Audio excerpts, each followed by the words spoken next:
আমার বন্ধু আব্দুল্লাহ আল ফারুক আসন্ন যোগসু নির্বাচনে কার্যনির্বাহী সদস্য পদে সে দাঁড়িয়েছে।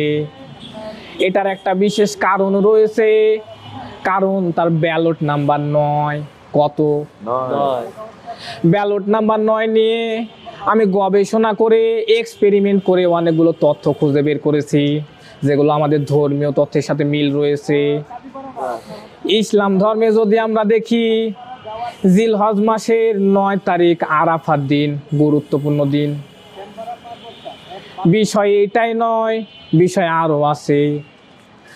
হিন্দু ধর্মে যদি আমরা দেখি, 9টি রাত্রিকে বলা হয় নবরাত্রি। কি বলা হয়? নবরাত্রি। এই রাত্রে দেবী দুর্গার পুজো করা হয়। বিষয় এখানেই শেষ নয়, বিষয় আসলে শেষ হবারই নয়। খ্রিস্ট ধর্মে যদি আমরা দেখি, 9টি গুণকে তাদের পবিত্র গুণ বলা হয়েছে।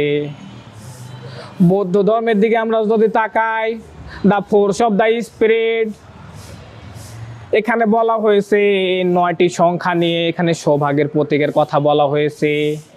বিষয় এখানে শেষ নয়, বিষয় আসলে শেষ হবারই নয়। আমরা যদি পূর্বের ইতিহাস দেখি, 9 মাস রক্তক্ষয়ী যুদ্ধের মাধ্যমে আমাদের বাংলাদেশ পেয়েছি। কয় মাস? 9 মাস। 9 নিয়ে তথ্যের শেষ নেই। আরো গুরুত্বপূর্ণ একটি বিষয় রয়েছে, যা না বললে নয়। আমাদের জুলাই বিপ্লব হয়েছে না হয়নি?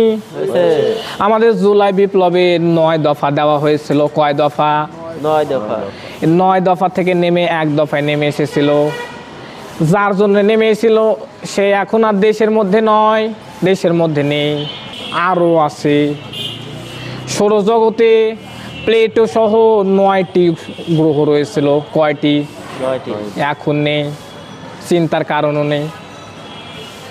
এই 9-6 নিয়ে খেলতে খেলতে এবার সময় এসেছে নির্বাচন নিয়ে খেলার। আগামী 6 তারিখ আসন্ন যোগসু নির্বাচন। 9-6 বাদ দিয়ে 6 তারিখ 9 নম্বর ব্যালটে আমার বন্ধুকে ভোট দিন। আমি এতটুকু বলতে পারি, আপনারা যদি ভোট দেন, সে 9-6 তো করবে না, সে আমাদের ছেড়ে যাবার কথাও নয়।